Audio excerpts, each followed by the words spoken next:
بسم اللہ الرحمن الرحیم۔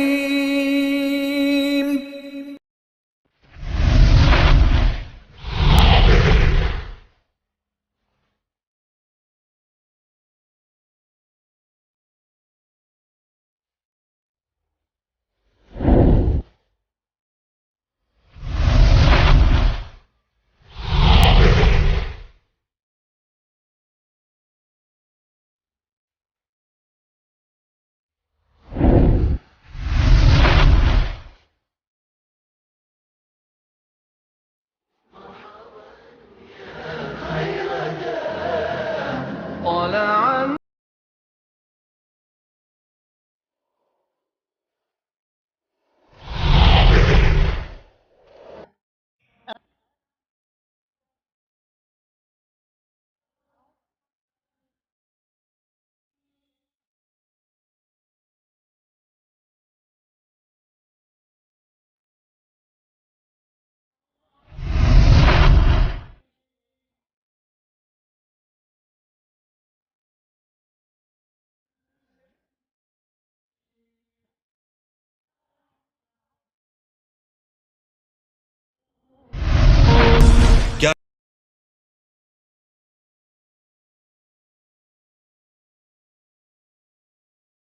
إن الحمد لله نحمده ونستعينه ونستغفره ونعوذ بالله من شرور أنفسنا ومن سيئات أعمالنا من يهده الله فلا مضل له ومن يضلل فلا هادي له وأشهد أن لا إله إلا الله وحده لا شريك له وأشهد أن محمدًا عبده ورسوله يا أيها الذين آمنوا اتقوا الله حق تقاته ولا تموتن إلا وأنتم مسلمون يا أيها الناس اتقوا ربكم الذي خلقكم من نفس واحدة وخلق منها زوجها وبث منهما رجالا كثيرا ونساء واتقوا الله الذي تساءلون به والأرحام إن الله كان عليكم رقيبا يا أيها الذين آمنوا اتقوا الله وقولوا قولا سديدا يصلح لكم أعمالكم ويغفر لكم ذنوبكم ومن يطع الله ورسوله فقد فاز فوزا عظيما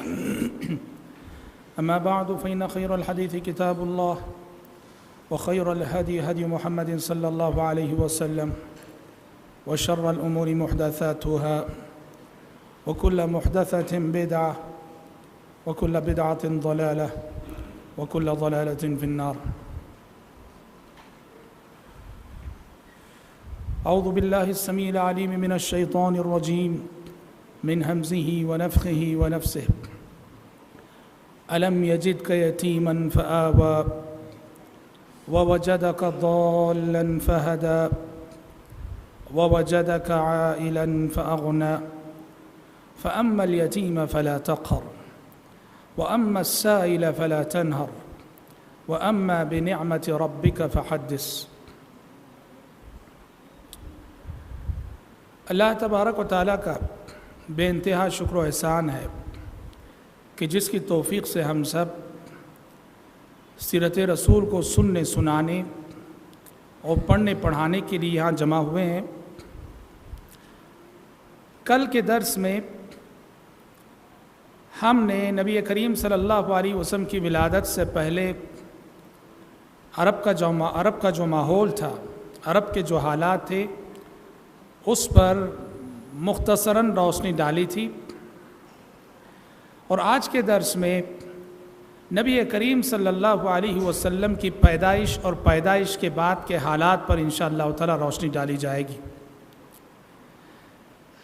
دیکھیے، نبی کریم صلی اللہ علیہ وسلم کی ولادت اور آپ کی پیدائش سے پہلے مکے میں دو عظیم واقعے ہوئے، اور یہ دو واقعے حقیقت میں یوں کہنا چاہیے کہ آپ صلی اللہ علیہ وسلم کی ولادت اور آپ کی پیدائش کی جانب قدرت کی جانب سے ایک اشارہ تھا۔ آپ صلی اللہ علیہ وسلم کی آمد اور دنیا میں آپ کے آنے کی تمہید کے طور پر قدرت نے دنیا والوں کو دو عظیم نشانیاں دکھائی جسٹ آپ کی ولادت سے پہلے۔ سب سے پہلا واقعہ یہ ہوا کہ زمزم کا کنواں دریافت ہوا۔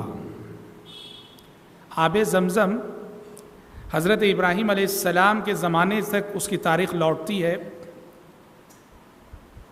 ابراہیم علیہ السلام کے زمانے کے بعد جب بعد کی نسلیں آئیں، مکہ جو ہے ویران ہو گیا تھا، اور نتیجے میں زمزم کا جو کنواں تھا، زمزم کا کنواں، اس کے علامات، اس کے نشانات مٹ چکے تھے۔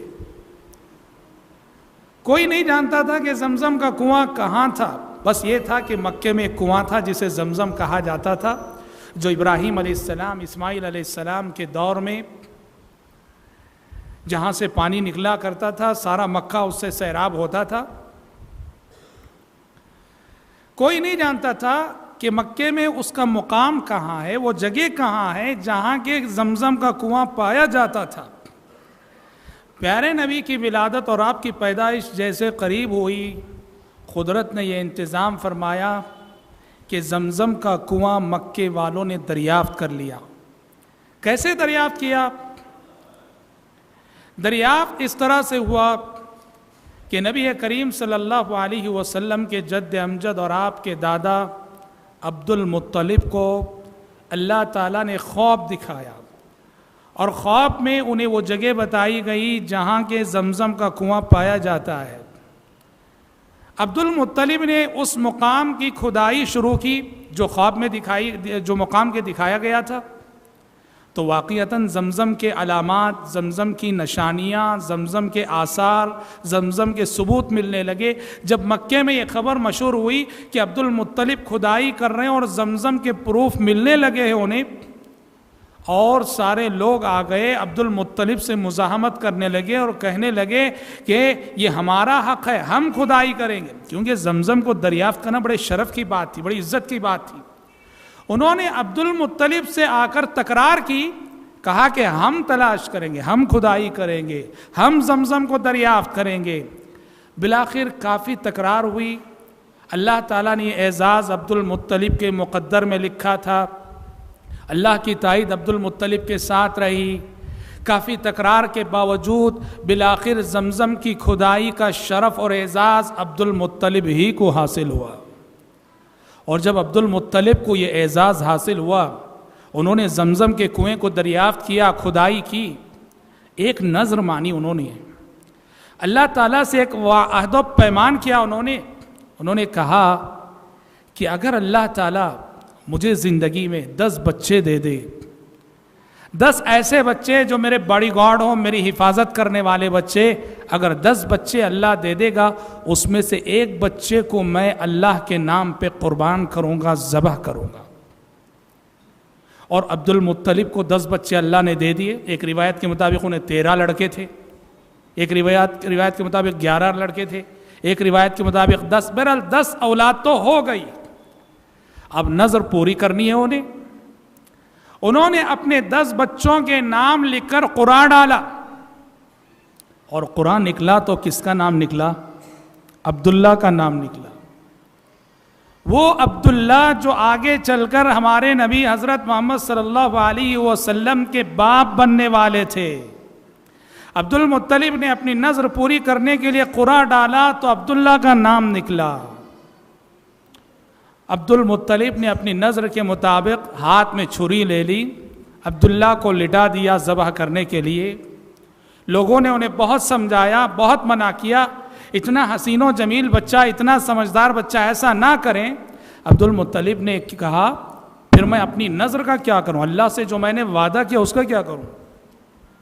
لوگوں نے کہا کہ یہ ایک کاہن عورت ہے، ذرا اس سے مشورہ کر لینا۔ عبد المطلب اس کے پاس گئے، اس نے مشورہ دیا کہ عبد المطلب ایسا کرو، پھر قرآن ڈالو، ایک قرعے میں عبداللہ، ایک چٹی میں عبداللہ کا نام، دوسری چٹی میں 10 اونٹ کا تذکرہ، اور دیکھو قرعہ کس کے نام نکلتا ہے۔ اگر اونٹوں کے نام والی چٹی نکلتی ہے، 10 اونٹ ذبح کر دو، تمہاری نظر پوری ہو جائے گی۔ لیکن اگر عبداللہ کے نام کی چٹی نکلے تو 10 اونٹ کے ساتھ پھر مزید 10 اونٹ کا اضافہ کرو، 20 اونٹ ہو جائیں، پھر قرعہ ڈالو۔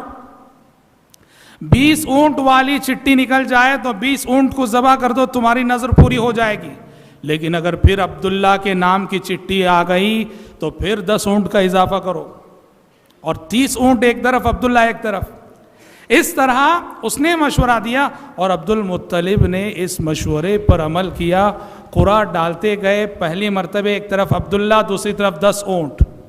قرآن نکلا عبداللہ کے نام کا، ذبح نہیں کر سکتے تھے. 10 اونٹ کا اضافہ کیا. پھر قرآن ڈالا، ایک طرف عبداللہ، دوسری طرف 20 اونٹ. قرآن نکلا عبداللہ کے نام کا. اللہ اکبر. پھر 10 اونٹ کا اضافہ کیا. پھر قرآن ڈالا، ایک طرف عبداللہ، دوسری طرف 30 اونٹ. نام نکلا پھر سے عبداللہ کا. یہاں تک کہ کتنے ہو گئے؟ 100 اونٹ ہو گئے. جب 100 اونٹ ہو گئے، اس وقت جب قرآن ڈالا گیا تو 100 اونٹ والی چٹھی اٹھی. تب عبد المطلب نے یہ 100 اونٹ بھی ذبح کر دیے.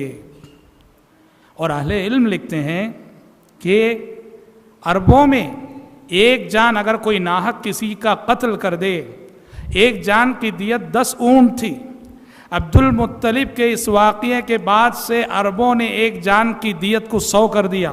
اگر کوئی ناحق کسی کی جان لے لے تو اس کے بدلے میں اسے 100 اونٹ دینا پڑے گا مقتول کے وارثین کو. اور اسلام نے بھی اس قانون کو تسلیم کیا. اسلام میں بھی اگر کوئی ناحق کسی کا خون کرتا ہے، اصل بدلہ تو یہ ہے کہ اس کو بھی قتل کیا جائے، لیکن اگر مقتول کے وارثین آدھا معاف کر دیتے ہیں تو اس کے بدلے 100 اونٹ دیے جائیں. زمزم کے کنویں کی دریافت یہ ایک بہت بڑی علامت تھی، بہت بڑی نشانی تھی قدرت کی، اور ایک بہت بڑی تیاری تھی قدرت کی جانب سے نبی کریم صلی اللہ علیہ وسلم کی ولادت، آپ کی پیدائش، آپ کی بعثت، آپ کی نبوت اور آپ کی رسالت کے لیے. دوسرا واقعہ جس کو ہم یہ کہہ سکتے ہیں کہ وہ آپ صلی اللہ علیہ وسلم کی پیدائش کی تمہید، اور وہ دوسرا واقعہ تھا جو مشہور واقعہ جسے اصحاب فیل کا واقعہ کہا جاتا ہے. ابرہہ جو صنعاء میں جو ہے حبشہ کے بادشاہ کا گورنر تھا یمن میں، اس نے یمن میں ایک چرچ تعمیر کیا، اور اس نے چاہا کہ لوگ جیسے کعبۃ اللہ کا قصد کرتے ہیں، ارادہ کرتے ہیں، اس چرچ کا لوگ قصد کیا کریں، اس کا طواف کیا کریں. ایک عربی کو غصہ آیا، اس نے جا کر اس چرچ کے اندر غلاظت کر دی. ابرہہ کو بہت غصہ آیا اور اس نے ٹھان لی کہ خانہ کعبہ کو ڈھا دینا ہے، منہدم کر دینا. بڑا مشہور واقعہ ہے. وہ اپنی فوج کو لے کے نکلا، جس فوج میں بڑے بڑے ہاتھی تھے، اور یہ ہاتھی آئے وادی محصر جو منی اور مزدلفہ کے درمیان، یعنی بالکل مکے سے 5 کلومیٹر قریب، مکہ وہاں سے صرف 5-6 کلومیٹر کے فاصلے پر. وہاں پہنچ کر وہ ہاتھی بیٹھ گئے. وہاں پہنچ کر وہ ہاتھی بیٹھ گئے. لاکھ اٹھایا جا رہا ہے پر وہ ہاتھی نہیں اٹھ رہے.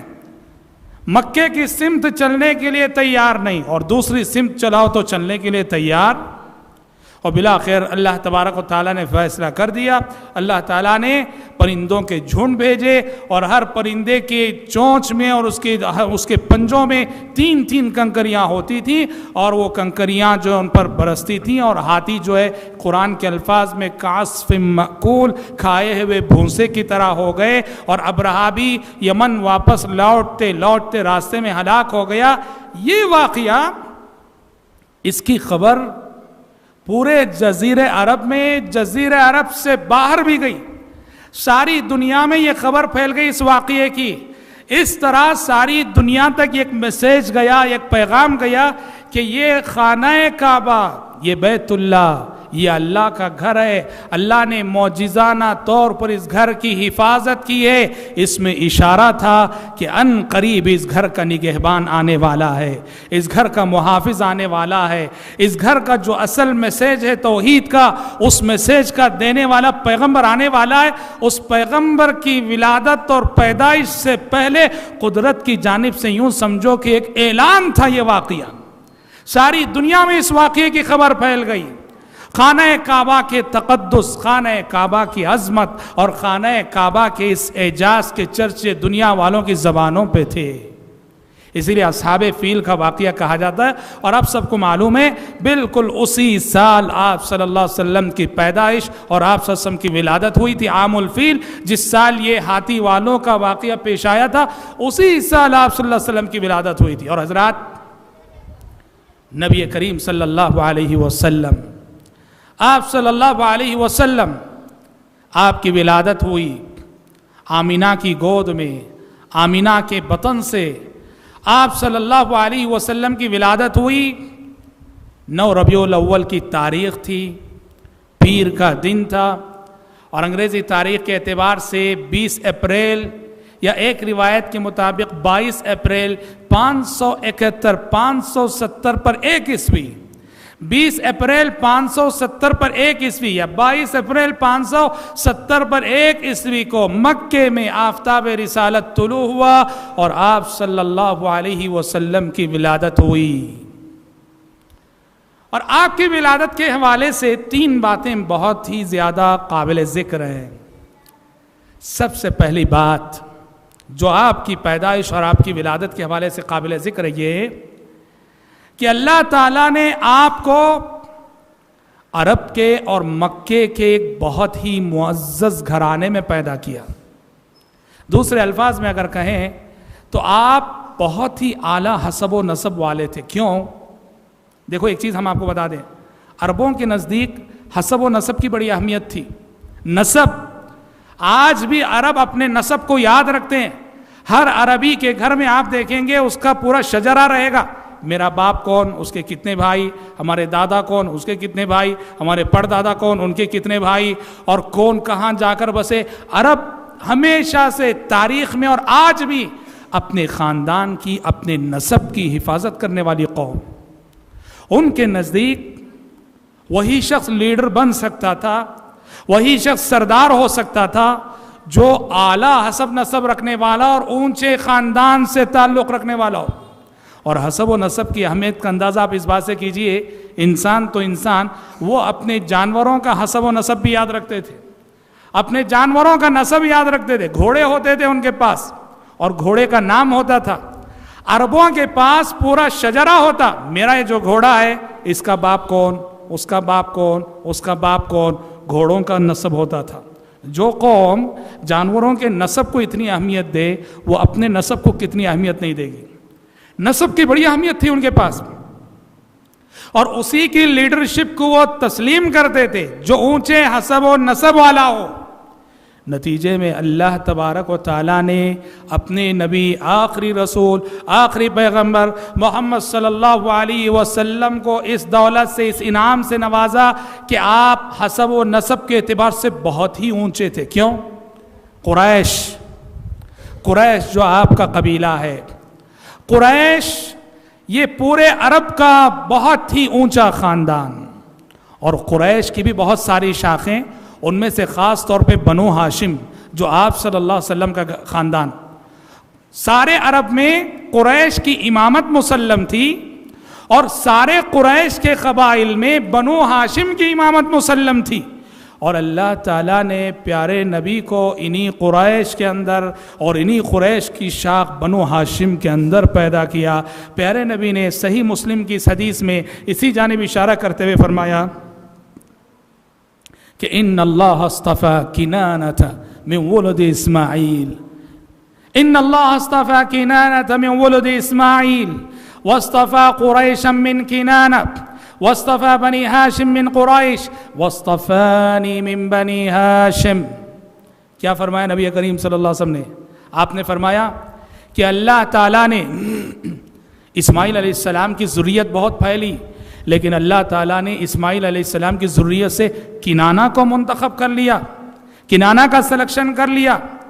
کنانہ کے بہت سارے بچے تھے، اللہ نے اس میں سے قریش کو سلیکٹ کر لیا، قریش کو چن لیا. قریش کے بہت سارے بچے تھے، اللہ تعالیٰ نے اس میں سے بنو ہاشم کو چن لیا.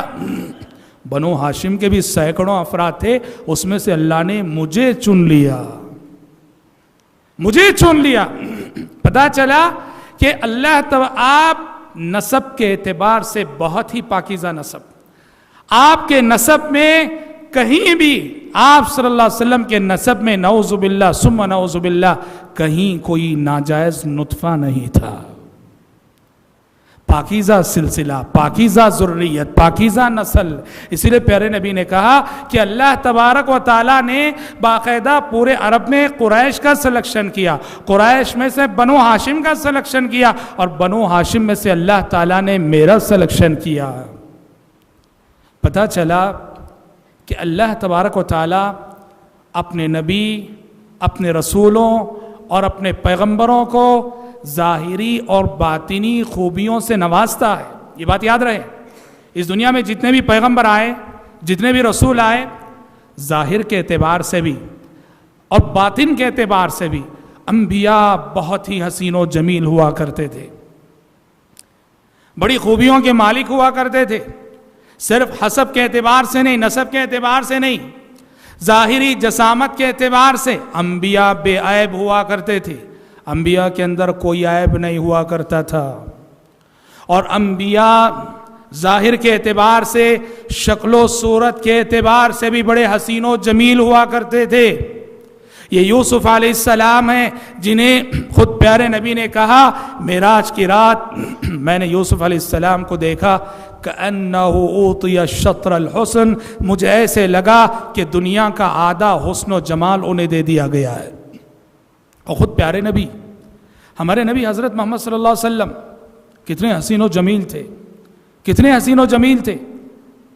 صحابی رسول فرماتے ہیں کہ ایک مرتبہ جب 14ویں رات کا چاند اپنی روشنی بکھیر رہا تھا، رونق بکھیر رہا تھا، اور سارے آسمان پہ اس کے حسن و جمال کا نظارہ جو ہے دیکھنے کو مل رہا تھا، اور ادھر آفتاب رسالت یعنی زمین پر نبی کریم صلی اللہ علیہ وسلم سرخ جوڑا پہنے ہوئے تھے. صحابی کہتے ہیں ایک چاند آسمان پہ تھا، ایک چاند زمین پہ تھا.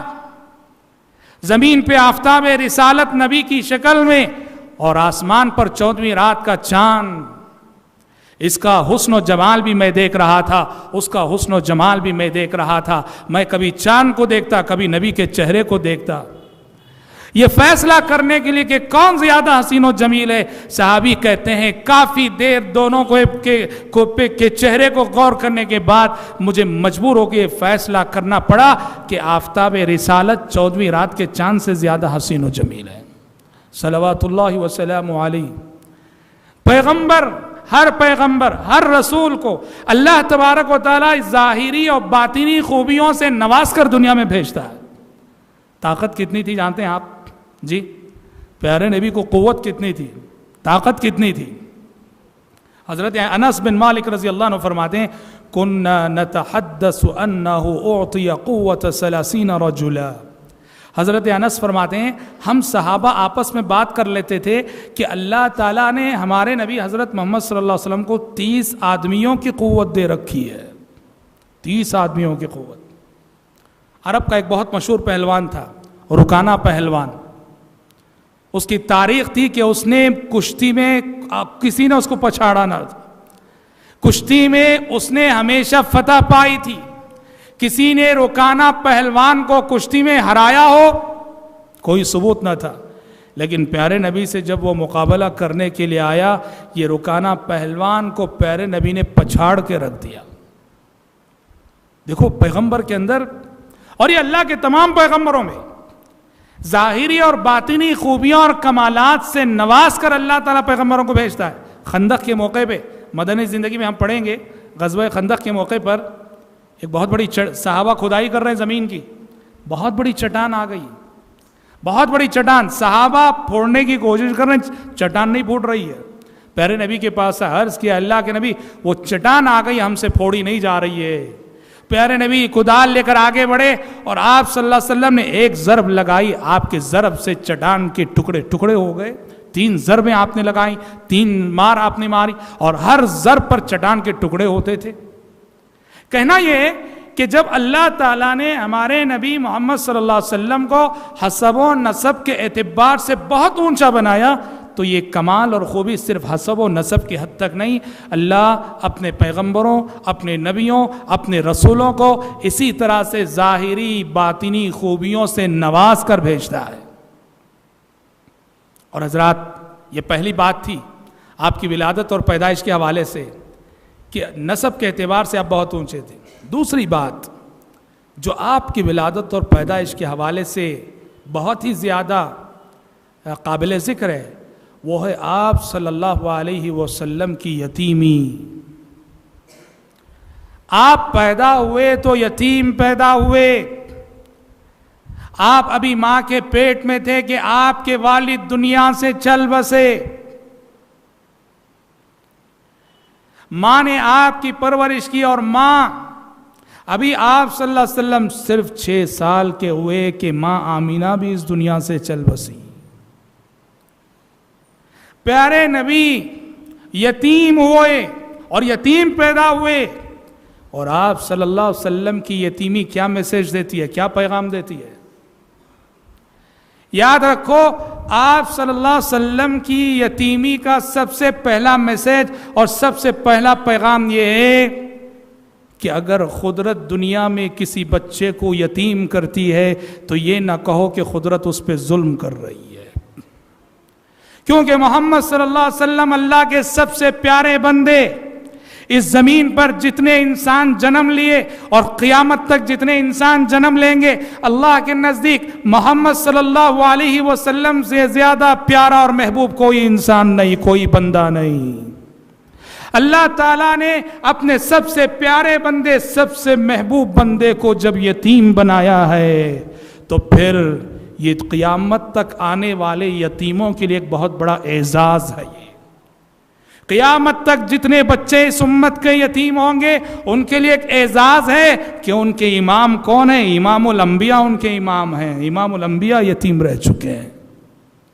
تو لہٰذا قدرت کو الزام نہ دو، یہ نہ کہو کہ قدرت نے فلاں کے والدین کو لے کر نعوذ باللہ ثم نعوذ باللہ ظلم کیا ہے، اس لیے کہ قدرت نے، اللہ نے اپنے سب سے محبوب بندے کو یتیم بنایا۔ اور آپ صلی اللہ علیہ وسلم کو اللہ نے جو یتیم بنایا، اس کے پیچھے ایک فلسفہ، ایک حکمت یہ بھی سمجھ میں آتی ہے کہ اللہ نے آپ کو اس لیے یتیم بنایا، اللہ کی مشیت یہ ہوئی کہ آپ صلی اللہ علیہ وسلم بچپن ہی سے اللہ کی تربیت میں رہیں۔ ماں باپ کی تربیت نہیں چاہیے، ماں باپ کی تربیت، کیونکہ آپ اللہ کے رسول ہیں، آپ کو رسول بننا تھا، آپ کو پیغمبر بننا تھا، اور اس کے لیے جو تربیت چاہیے تھی، قدرت نے چاہا کہ یہ میرا بندہ بچپن ہی سے خالص میری تربیت میں رہے۔ اور حضرات، نبی کریم صلی اللہ علیہ وسلم کی یتیمی کا ایک اور میسج اور ایک پیغام، وہ کیا ہے؟ آپ صلی اللہ علیہ وسلم کی یتیمی یہ میسج اور پیغام بھی دیتی ہے کہ دنیا میں جو بچے یتیم ہوتے ہیں آگے چل کر وہ بہت بڑے بنتے ہیں۔ یہ بات یاد رکھیے، دنیا میں جو بچے یتیم ہوتے ہیں، بچپن میں جو یتیم ہوتے ہیں، ان میں سے بہت سارے آگے چل کے بہت بڑے بننے والے ہوتے ہیں۔ کیوں جانتے ہیں؟ دیکھیے، ایک یتیم کی پرورش اور ایک وہ بچہ جس کے ماں باپ ہوتے ہیں، دونوں کی پرورش میں زمین آسمان کا فرق رہتا ہے۔ جس بچے کے ماں باپ ہیں وہ بچہ بڑے ناز و نیام میں پلتا ہے، بڑے نخروں میں پلتا ہے، وہ خود کھاتا نہیں، ماں باپ کھلاتے ہیں، وہ خود نہاتا نہیں، ماں باپ نہلاتے ہیں، وہ خود پہنتا نہیں، ماں باپ پہناتے ہیں۔ جس بچے کے سر پہ ماں باپ کا سایہ ہے وہ ہر کام کے لیے ماں باپ کی طرف دیکھتا ہے، اس کی نظریں ماں باپ کی طرف اٹھتی ہیں۔ اس کے مقابلے میں جو یتیم ہوتا ہے، بچپن ہی سے ایک طرح کا احساس ہے محرومی، میرا باپ نہیں ہے، میری ماں نہیں ہے۔ نتیجے میں جو یتیم ہوتا ہے وہ اپنا کام بچپن سے آپ کرنے کی کوشش کرتا ہے، وہ خود کھانے کی کوشش کرتا ہے، وہ خود نہانے کی کوشش کرتا ہے، وہ خود پہننے کی کوشش کرتا ہے۔ نتیجے میں یتیم کے اندر ایک ایسی خود اعتمادی پیدا ہوتی ہے کہ جو خود اعتمادی آپ کو اس بچے کے اندر نظر نہیں آئے گی جس بچے کے سر پر ماں باپ کا سایہ موجود ہے۔ یہ بہت بڑا پلس پوائنٹ ہے جو یتیموں کی زندگی میں نظر آتا ہے۔ آپ ایک 10 سال کا بچہ ایک جو یتیم رہا، ایک جو ماں باپ کے زیر سایہ پلا. دونوں کی معمولات زندگی میں، دونوں کے اعتماد اور دونوں کے کانفیڈنس کو لے کر دیکھو. یتیم کے اندر جو اعتماد اور جو کانفیڈنس رہے گا وہ اس بچے کے اندر نہیں رہے گا جس کے سر پہ ماں باپ کا سایہ ہوتا ہے. پتہ چلا قدرت کے فیصلے بڑے حکیمانہ ہوتے ہیں. کوئی قدرت کو الزام نہ دے کہ اللہ تعالیٰ نے اس بچے کے ماں باپ کو لے لیا، اس معصوم کے ماں باپ کو اٹھا لیا. کوئی قدرت کو الزام نہ دے. قدرت کے، اور جیسے میں نے کہا ہسٹری پڑھیے، آپ تاریخ پڑھیے، تاریخ بتاتی ہے کہ دنیا کی جو عظیم ہستیاں گزری ہیں، بڑے بڑے اہل علم، ان میں سے بڑی تعداد یتیموں کی رہی ہے. یتیموں کی رہی ہے. ان کے باپ بچپن میں چلے گئے، ان کی ماؤں نے ان کی تربیت کی، پرورش کی، اور سبحان اللہ علم و عمل کے اعلیٰ معیار تک انہیں پہنچایا. تو آپ صلی اللہ علیہ وسلم کی یتیمی یہ سب پیغامات اپنے اندر رکھتی ہے. یہ دوسری بات تھی جو آپ صلی اللہ علیہ وسلم کی پیدائش اور ولادت کے حوالے سے قابل ذکر تھی. تیسری بات کہ عربوں کا معمول تھا کہ عرب اپنے ننھے معصوم بچوں کو بچپن میں رضاعت کے لیے دیہاتی عورتوں کے حوالے کرتے تھے. رضاعت یعنی دودھ پلانے کے لیے دیہاتی عورتیں جو دیہات سے آتی تھیں. اور عرب یہ اس لیے کرتے تھے کہ بچہ جب دیہاتی عورت کا دودھ پیے گا اس کے اندر دیہات کی ساری خوبیاں آئیں گی. وہ صحت مند ہوگا، وہ تندرست ہوگا، وہ شجاع ہوگا، وہ بہادر ہوگا، وہ جوان مرد ہوگا. آپ جانتے ہیں کہ شہری زندگی کے مقابلے میں دیہات کی بڑی خوبیاں اور بڑے کمالات ہوتے ہیں. عرب کے لوگوں کا معمول تھا اپنے بچوں کو بچپن میں، مائیں جو شہروں میں رہا کرتی تھیں اپنا دودھ پلانے کے ساتھ دیہاتی عورتوں کے حوالے کرتی تھیں. اور یہ سعادت، آفتاب رسالت کو دودھ پلانے کی یہ سعادت حلیمہ سعدیہ کو حاصل ہوئی جو بنو سعد کی ایک داعیہ تھیں.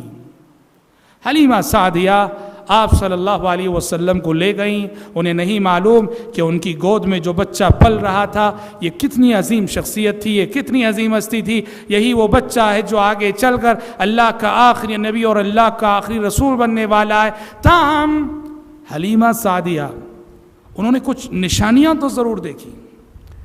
جب سے انہوں نے پیارے نبی کو گود لیا، خود حلیمہ سعدیہ کا بیان ہے، جب میں اپنے شوہر اور اپنے دیہات کی عورتوں کے ساتھ ہم بچوں کو ڈھونڈنے کے لیے نکلے تھے کہ کہیں کوئی بچہ مل جائے، سب سے کمزور میری اونٹنی اور میری اونٹنی میں سب سے کمزور میری گدھی پر آئے تھے سوار ہو کر، سب سے کمزور میری گدھی، میری سواری. اور وہ کہتی ہیں میری گود میں خود میرا بچہ پل رہا تھا اور اس کے لیے خود نہ کافی تھی غذا جو مجھ سے اسے مل رہی تھی اس بچے کو. لیکن جیسے ہی پیارے نبی کو انہوں نے گود لیا، وہ فرماتی ہیں حیرت انگیز تبدیلیاں میں دن بدن دیکھنے لگی. ایک تو واپسی میں ہماری گدھی اتنی تیز رفتاری سے چلنے لگی کہ قافلے کے سارے لوگ حیرانی سے دیکھنے لگے، اور دوسرے غذا جو میرے بدن سے نکل رہی تھی پہلے صرف میرے بچے کے لیے ناکافی ہو رہی تھی، اب میرا بچہ بھی پیٹ بھر کے پی رہا تھا، اور یہ بچہ بھی پیٹ بھر کے پی رہا تھا جس بچے کو میں نے گود لیا ہے. پیارے نبی صلی اللہ علیہ وسلم حلیمہ سعدیہ کے گھر پرورش پانے لگے. وہاں ایک واقعہ پیش آیا. جب آپ حلیمہ سعدیہ کے گھر پرورش پا رہے تھے وہاں ایک واقعہ پیش آیا. جب آپ کی عمر 4 سال کی تھی اور آپ حلیمہ سعدیہ کے بچوں کے ساتھ کھیل رہے تھے، واقعہ یہ ہوا کہ آسمان سے فرشتے تشریف لائے، جبریل امین تشریف لائے. آپ صلی اللہ علیہ وسلم 4 سال کی عمر کے تھے اور حلیمہ سعدیہ کے بچوں کے ساتھ کھیل رہے تھے. جبریل امین نے پکڑ کر آپ کو لٹایا. آپ صلی اللہ علیہ وسلم کا سینہ چیرا. انسانی تاریخ کا پہلا آپریشن. ہاں، انسان آج سینہ چیر رہا ہے. آج سے 1400 سال پہلے کوئی سوچ بھی نہیں سکتا تھا کہ انسان کا سینہ چیرا جا سکتا ہے. آج ایک ہسپتال میں روزانہ کتنے سینے چیرے جا رہے ہیں. 1400 سال پہلے جبریل امین آئے، آپ صلی اللہ علیہ وسلم کو 4 سال کے آپ کو لٹایا. آپ کا سینہ چیرا گیا اور آپ کے دل کو نکالا گیا. سونے کا تخت اور زمزم کا پانی جو لایا گیا تھا اس سے آپ کے دل کو دھویا گیا. حلیمہ سعدیہ کے بچے دیکھ رہے تھے, بہت پریشان ہوئے, فوراً گئے اور اپنی ماں سے کہا کہ ماں, ہمارا جو ہاشمی بھائی ہے اس کے ساتھ عجیب و غریب واقعہ پیش آیا, کوئی آئے اس کو لٹائے, اس کو چیر دیے. حلیمہ سعدیہ پریشان ہو کر آئیں. اس وقت تک فرشتے اپنا کام کر کے جا چکے تھے اور پیارے نبی 4 سال کا بچہ, پیارے نبی صلوات اللہ وسلم علیہ, آپ حیران پریشان کھڑے ہوئے تھے. حلیمہ سعدیہ نے کہا بیٹا کیا ہوا تمہارے ساتھ؟ پیارے نبی نے کہا کچھ نہیں معلوم, کوئی آئے, انہوں نے مجھے لٹایا, میرے ساتھ کچھ کیے اور چلے گئے. حضرات جانتے ہیں اس کو کہا جاتا ہے واقعہ شق صدر. واقعہ شق صدر, آپ صلی اللہ علیہ وسلم کے سینے کو چیرنے کا واقعہ. اور یہ واقعہ نبی کریم صلی اللہ علیہ وسلم کے ساتھ زندگی میں راجح قول کے مطابق 2 مرتبہ پیش آیا. 2 مرتبہ ایسا ہوا کہ آسمان سے فرشتے آئے, ملائکہ آئے, آپ کے سینے کو چیرا گیا, آپ صلی اللہ علیہ وسلم کے دل کو زمزم کے پانی سے اور جنت سے لائے ہوئے تش میں دھویا گیا. ایک تو اس وقت جب آپ 4 سال کے تھے, اور ایک جو انشاءاللہ ہم پڑھیں گے اسراء و معراج کی رات, جب اسراء و معراج کا سفر پیش آیا. آسمان پر لے جانے سے قبل فرشتوں نے اس وقت بھی آپ کے ساتھ یہ آپریشن کیا تھا. اور حضرت انس بن مالک رضی اللہ عنہ کہا کرتے تھے, مسلم شریف کی حدیث ہے, کہ آپ صلی اللہ علیہ وسلم کے بڑے ہونے کے بعد بھی میں آپ کے سینے میں وہ جو ٹاکے فرشتوں نے ڈالے تھے سیا گیا تو اس کے نشانات کو دیکھا کرتا تھا. صحیح مسلم کی حدیث ہے. سوال یہ ہے یہ کیوں ہوا ایسا؟ 4 سال کی عمر میں آپ کا سینہ چیرا گیا, آپ کا دل نکالا گیا اور اس کو زمزم کے پانی سے دھویا گیا. کیا فلسفہ ہے, کیا حکمت ہے, کیوں اس طرح سے کیا گیا؟ یہ جانتے ہیں اصل میں کیا چیز ہے؟ یہ دراصل قدرت کی جانب سے ایک انتظام تھا. کس چیز کا انتظام؟ پیارے نبی کے دل کو زمزم کے پانی سے دھو کر, جنت سے لائے ہوئے تش میں دھو کر آپ کے دل کے اندر ایک ایسی روحانی طاقت عطا کی گئی کہ جس سے شیطان اور شیطانی طاقتیں آپ پر قابو نہ پا سکیں اور آپ کا کردار بے داغ رہے, آپ کیریکٹر کے اعتبار سے, اخلاق کے اعتبار سے بالکل بے داغ رہے. یہ کیوں کیا جانتے ہیں؟ دیکھو ہمارے نبی کو نبوت کتنے سال میں ملی؟ 40 سال میں ملی. جب آپ عمر کے 40ویں سال میں تھے, نبوت 40ویں سال میں ملی. نبی 40 سال کی عمر میں بنائے گئے اور 40 سال تک کا یہ مرحلہ پیارے نبی کو اس سماج میں, اس سوسائٹی میں گزارنا تھا جہاں قدم قدم پہ کفر ہے, جہاں قدم قدم پہ شرک ہے, جہاں قدم قدم پہ بد اخلاقی ہے, جہاں قدم قدم پہ ظلم ہے. یہ 40 سال پیارے نبی کے آگے چیلنج تھا کہ کس طرح وہ اپنے کیریکٹر کو بے داغ رکھ سکیں. قدرت نے, اللہ تبارک و تعالیٰ نے یہ 4 سال کی عمر میں آپ کے دل کو دھو کر آپ کو وہ روحانی طاقت عطا کی جس طاقت کے بل پر اس 40 سال کے مرحلے میں پیارے نبی نے ہمیشہ شیطانی طاقتوں کا مقابلہ کیا. اور کبھی ایسا نہیں ہوا کہ شیطان آپ پہ غالب آیا ہو, کبھی ایسا نہیں ہوا. 40 سال کی پوری ہسٹری پڑھ لو, کسی برائی میں پیارے نبی نے ان کا ساتھ دیا ہو؟ کوئی ثبوت نہیں ملے گا. مکے والوں کا ساتھ کبھی بھول کر کفر ہوا ہو آپ سے نعوذ باللہ, کبھی بھول کر شرک ہوا ہو آپ سے نعوذ باللہ, کبھی بھول کر آپ سے کوئی غلط کام ہونا, کبھی نہیں ہوا. قدرت کی جانب سے جو انتظام ہو گیا تھا معجزہ شق صدر کے ذریعے سے. اسی لیے اسی مفہوم کو پیارے نبی نے ایک حدیث میں فرمایا تھا کہ ما منکم من احد الا وقد وکل به قرینہ من الجن وقرینہ من الملائکہ. پیارے نبی نے کہا کہ دیکھو تم میں سے ہر شخص کے ساتھ ایک فرشتہ لگا ہوا ہے اور ایک جن لگا ہوا ہے. ہر شخص کے ساتھ ایک فرشتہ لگائے, ایک شیطان لگائے, جن لگائے. فرشتہ خیر کا حکم دیتا ہے اور جن برائی کا حکم دیتا ہے. صحابہ نے پوچھا اے اللہ کے نبی کیا آپ کے ساتھ بھی جن لگا ہوا ہے؟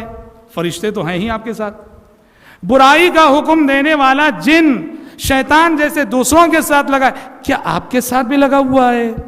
پیارے نبی نے کہا کہ ہاں میرے ساتھ بھی لگا ہوا ہے، لیکن کیا کہا؟ لیکن اللہ اعاننی علیہ، لیکن اس شیطان کے مقابلے میں اللہ تعالیٰ نے میری مدد کی ہے، اس شیطان کے مقابلے میں اللہ نے میری مدد کی ہے۔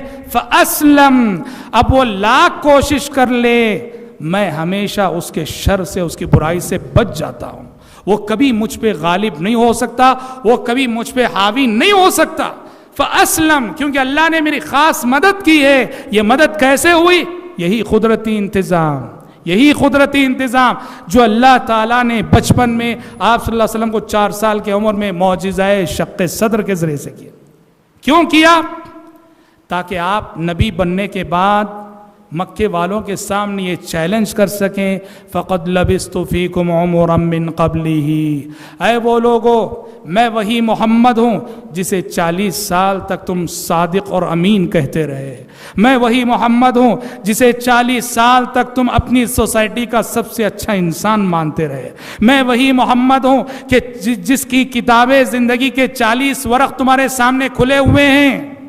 کوئی ایک کمزوری بتا دو، کوئی ایک کالا دھبا دکھا دو میرے کیریکٹر پر، یہ چیلنج پیارے نبی کر سکیں۔ اور 40 سال کے ہونے کے بعد یہ چیلنج آپ نے مکے والوں سے کیا، اور مکے والے آپ کے کیریکٹر، آپ کے اخلاق میں کہیں کوئی کالا دھبا نہیں دکھا سکے۔ کیوں؟ قدرت نے یہ انتظام کیا 4 سال کی عمر میں معجزہ شق صدر کے ذریعے سے۔ اس سے کیا سبق ملتا ہے؟ دعوت و تبلیغ سے جو لوگ تعلق رکھتے ہیں، دعوت و تبلیغ کے میدان سے، انہیں اس بات کا سبق ملتا ہے کہ یاد رکھو کامیاب داعی وہ ہے، کامیاب مبلغ وہ ہے کہ جو زبان سے پہلے اپنے عمل کے ذریعے سے دعوت دیتا ہو۔ داعی کو اپنے کیریکٹر میں، اپنی عملی زندگی میں پاک صاف رہنا ہے، شفاف رہنا ہے، بے داغ کردار کا حامل رہنا ہے۔ ایسا نہ ہو کہ ہم دوسروں کو دعوت دے رہے ہیں اور وہ سامنے والا کہے تم وہی ہو کہ اتنے جھوٹ تم نے کہے ہیں، تم وہی ہو اتنی گالیاں تم نے دی ہیں، تم وہی ہو اتنے دھوکے تم نے دیے ہیں۔ عیب ہے داعی کے لیے، داعی بے داغ سیرت کا حامل ہو، بے داغ زندگی کا حامل ہو۔ آج ہم اسی پر اکتفا کرتے ہیں۔ بقیہ آپ صلی اللہ علیہ وسلم کی زندگی کے مراحل ہم انشاءاللہ آنے والے کل کے درس میں سنیں گے۔ کل کے درس میں آپ صلی اللہ علیہ وسلم نے جو بکریاں چرائیں، آپ صلی اللہ علیہ وسلم کا شام کا سفر جہاں بحیرہ راہب سے ملاقات ہوئی، اور اس حوالے سے جو بہت کچھ واقعات پیش آئے، پھر حلف الفضول میں آپ کی شرکت، ان تمام موضوعات پر کل انشاءاللہ ہم روشنی ڈالیں گے۔ آج ہم اسی پر اکتفا کرتے ہوئے اللہ تعالیٰ سے دعا کرتے ہیں کہ رب العالمین ہم سب کے، آپ سب کے مل بیٹھنے اور جمع ہونے کو شرف قبولیت سے نوازے، آمین۔ وآخر دعوانا ان الحمد للہ رب العالمین۔